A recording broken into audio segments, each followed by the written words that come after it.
hello. Welcome to the video. Long time no Ciconia. There's been news! There's been news. Oh my goodness. Now, last time, I think we kind of briefly want to address, first of all the stuff that's happened in the gap between our original reaction to the Ciconia trailer and now. We had this whole theory about how it was going to be Yokohama because we have the strong influences of like the Silk Road, the Stalks, the trade circuits there, and all of the nations that seem to be participating. Most of them, except for the African one. We did a bit of chopping that one down, but besides that one. Yeah. And like, I think that's really fun going into Ciconia. Yeah. Going in theory with crafting for this big theory crafting for this mystery story that we'll be seeing. Story. Well, what? Actually, what? Ben. What? There's news. There's Ciconia news. I didn't know about it. Ciconia might not be a mystery, just like I was saying. Oh my goodness, that's crazy. Yeah, there's been to be fair, I didn't actually say that. I say the mystery would take a backseat. Which is fine. Which I still think is probably true. There's been an announcement. Give us the highlights. I'll give you the highlights. So it's Ryukishi 7. He's a pretty cool dude. He's put up all the sites for Umineko, Saku, and Ciconia. Yes, he has. You can go find those. But basically, he's named his primary director, which was Nakaboshi-san. Yes. Apparently that's with the primary director because he can't do 4-hour nights of sleep anymore. Now, it's not going to work. When we say director, does this mean Ryukishi finally has an editor? I think so. Oh, thank Or at least someone competent enough at writing that they won't need another editor. Maybe Ryukishi will be the editor. Maybe that's his part now.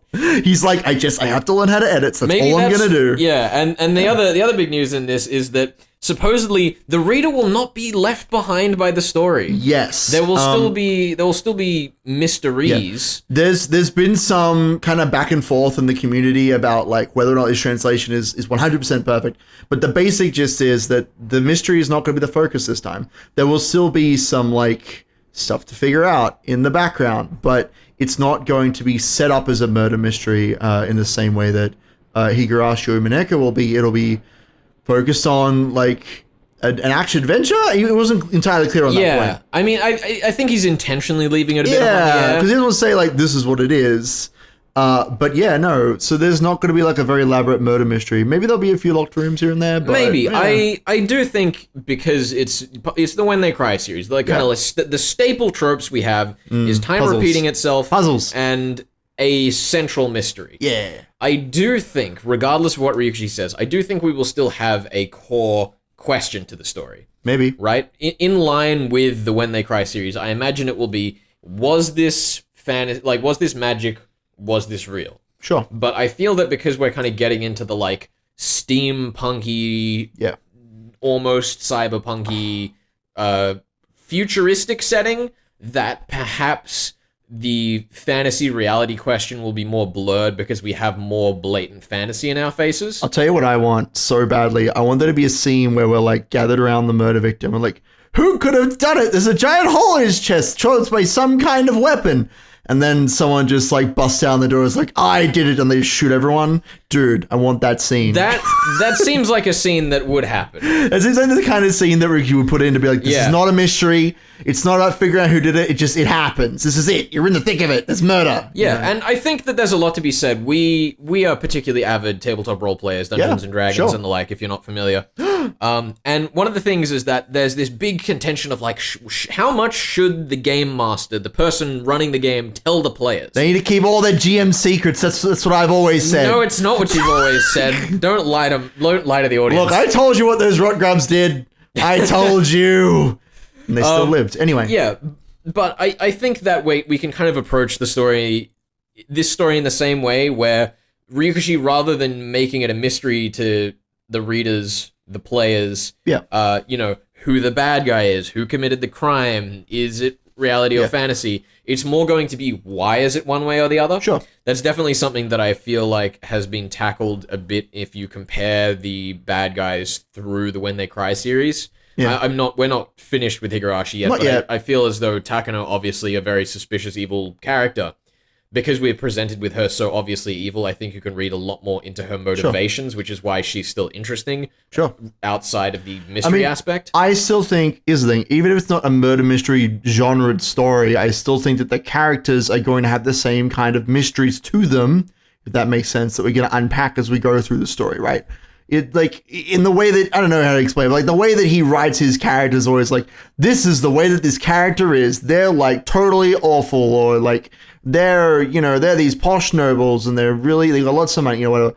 And they're always like, by the end of the story, like, I understand you. I understand why you are the way you are. I feel as though that's what the line about there will still be questions for the reader to follow along with was about. Maybe. I think that he's kind of, he's still going to have questions and raise questions and build characters through this intriguing sense. But it's not going to be like, culprit, detective, discover. It's very much more going to be like, you learn the world as an observer. I mean, I still hope there's going to be some connections to Umineko and Higurashi. There's definitely room for it. Ukanogi.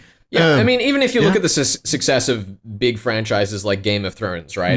There's not a lot of mystery in terms of what's gone on and what every character is doing, but there's a lot of mystery in terms of how is this going to progress? Sure. And perhaps, we haven't. You've read Higginbana. I haven't read that or Rose Guns Days. Well, Rose Guns Days is not a mystery. Higginbana is not quite a murder mystery. There are a lot of it because it's a bunch of short stories. Yeah. A lot of them do revolve around like what happened to this character. Let's figure it out. Yeah. I know the Rose Guns Days is not that, and I think that the style of story we're going to be getting here is going to be closer to that, from what I understand. Yeah. I'm also excited. I don't know who is responsible for this the crazy trailer with all the flashing lights and the jumping up the buildings and all that. That might have been Mr. Nakao, but I think that is very indicative that we are going to get like a more front-loaded action premise. Yes. Like we're going to be we're following these like special agent teams with their various killing machines and weapons and whatever else is going to be involved there. One of the things that we've been really strong on through the playthrough is that Ryukishi is an author who very strongly writes in response to his past works. Sure. And we haven't had a response work for RGD and Higginbana yet. Like when we went from Higurashi to Umineko, there was maybe the odd thing he wrote for himself in between, but no big published work in the same way. Whereas now we've had effectively two stories, one of which was already arguably a response to Umineko. In a sense. And the other one, I can't say as well, much about. Neither of us have read RGD, so let us know vaguely my in the understanding comments, is that it's like a political thing. It is. Which is perhaps what the whole multiple countries thing is setting up. Yeah, I think RGD, from my understanding, it's set in the post-World War II, after the bomb and all that sort of thing. And it's about America's efforts to like help rebuild and the kind of tensions there between the different countries and like what happens in that war-torn country after the war ends and they lose. So especially with that context, I feel as though that's maybe more what the play for When They Cry 5 is going to be. It's going to be a deconstruction of the themes presented in Higginbana and RGD more so than in Umineko and Higurashi. I think it'll probably focus more on RGD than Higginbana, just because Higginbana's a bit of a mess. Whew. Look, it's still a good time. I loved it, but there are definitely like some arcs, some short stories that I'm like, why do these exist? Anyway, maybe we'll read them one day.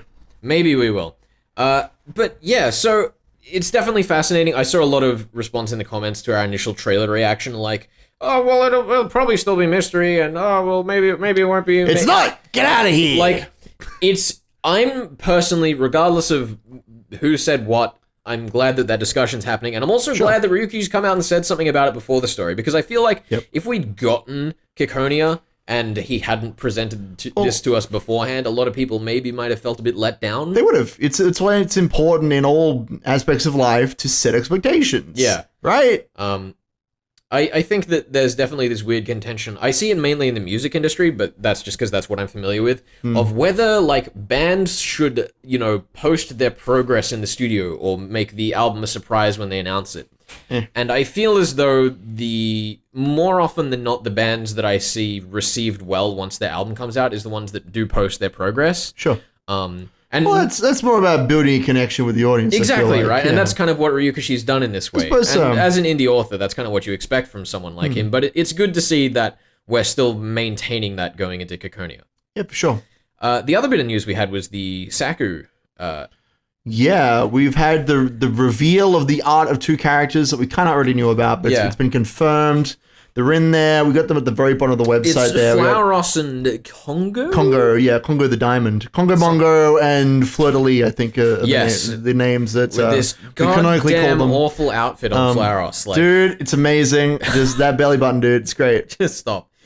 Also, Congo's arms have dresses. It's amazing. Oh, yes. My goodness. Get a closer look at that. They have like dresses on their arms. Yeah. It's amazing. I think the main big piece of news with Saku is that we are getting our confession. We are. We're also getting the final note of the Golden Witch. Yes. Yeah, so we got all sorts of stuff. We're currently looking at a Google translated version of the page. Oh, it's beautiful. Shout out to when it's a seagull, it's scattered. I want to say shout out to my boys, the land seagulls. Yes, I don't think they get enough credit. Just look at these Google translated chapter names. It's ridiculous. Oh boy. But I'm very excited that we're going to get a like proper, hopefully re-scripted, polished up version of our confession. Yeah, it'll be good. Because our confession was originally there's two confession arcs. There's Confession of the Golden Witch, which is, I think, the manga one. Yes, and then that's the one that is like, here are all the official answers, right? Yeah. And then our confession is a little bit different. Our confession is the one that Flauros shows up in. Yeah. And it's I don't know. Have you read it? I've read the like script of it. I haven't seen I have actual, as well. Like, yeah, it's just a conversation between Nox and Beatrice, I believe. Yeah, so just talking about it. It will be nice to see like a polished version of that rather than just having to read it on the wiki. It'll be good. I don't actually know where it originally showed up. I think it might have been one of the fan discs, but I'm not entirely sure. It's definitely a fan disc kind of thing. It's definitely not in the manga or a novel or anything. But it will be good to get like a proper polished version of that. It's a bit unclear as to whether this is coming out like as part of the Manga Gamer release, though. I know that there's a lot more stuff that they need to translate. Yeah. I mean, we said in the initial trailer reaction for Saku that Clash Ikari, I'll put the tweet up on screen again. Clash Ikari said that they are focusing on When They Cry 5, understandably. Yeah. It's new hotness. But damn right. It's a bit unclear as to whether that will be coming through the Manga Gamer release, though it definitely will be a Witch Hunt release. For sure. So it's just still a little bit up in the air, but it's good to see that we're still getting progress on that. It's all up in the air, but at the end of the day, Ryukishi ain't gonna let that stop him. His gravy train of When They Cry 5 is coming out. It's gonna be good. And especially given how long we've been waiting for these, like the release date for Ciconia and Saku has been pushed back and back and back and back. But it looks like we're finally starting to get a bit closer, so I'm definitely looking forward to that. Yeah. Be a good time. Keep an eye out here if you want your semi-regular... We'll report on it. Semi-regular dose of Ciconia Saku news. Yeah.